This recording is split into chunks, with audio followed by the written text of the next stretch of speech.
Langit Karibialo, catching honey party dio, little sing sound not toy,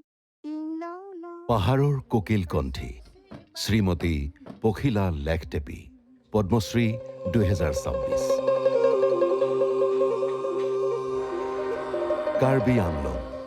অসমৰ এক মনোৰম অঞ্চল যি কাৰ্বি লোকসকল আৰু পখিলা লেখটেপীৰ বাসস্থান নাট্যশিল্পী হিচাপে জন্মগ্ৰহণ কৰা কণমানি পখিলাই কাৰ্বি সংগীত উত্তৰাধিকাৰী সূত্ৰে পোৱা নাছিল বৰঞ্চ ইয়াৰ সৈতে তেওঁৰ আত্মিক সম্পৰ্ক গঢ়ি উঠিছিল সৰুকালৰে পৰাই তেওঁ নিজৰ অসাধাৰণ প্ৰতিভাৰ পৰিচয় দিছিল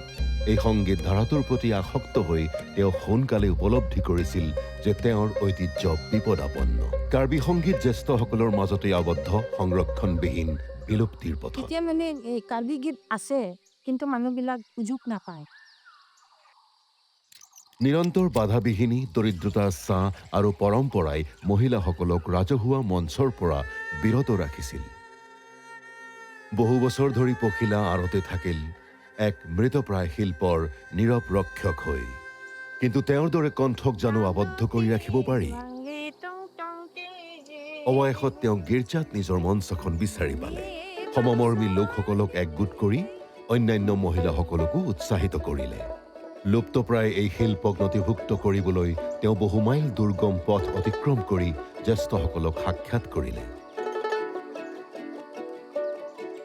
তোমালোকে লিখা তোমালোকে সুৰ দিয়া আৰু আমি যদি সহায় কৰিব লাগে আমি কৰি দিম এই বুলি পেলাই আমি এই চাৰি মিউজিকৰ তৰফৰ পৰা গোটেইটো আমি প্ৰকাশ কৰি দিছে স্থানীয় আকাশবাণী সম্প্ৰচাৰৰ পৰা আৰম্ভ কৰি তেওঁৰ প্ৰথম অডিঅ' কেছেট কাংহানৰ সাহসী নিৰ্মাণলৈকে তেওঁ কাৰ্বি আত্মাৰ স্পন্দনক পুনৰ দেশৰ জাতীয় জনজীৱনৰ সৈতে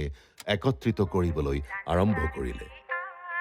পৰিৱৰ্তনৰ এই ক্ষণটো আহিল জুবিন গাৰ্গৰ সৈতে কৰা এক সাংগীতিক যুটীয়া প্ৰচেষ্টা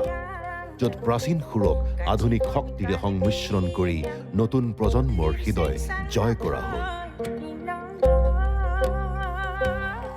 50 বছৰ প্ৰায় 300ৰো অধিক গীত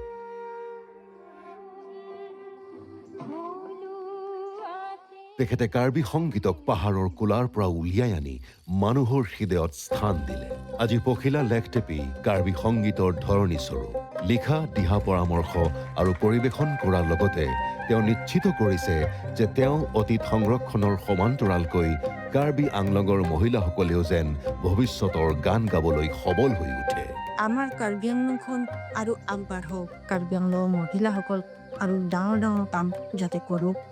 কিন্তু কামনা কৰিছে পদ্মশ্ৰী 2026 শ্ৰীমতী পখিলা লেখটেপী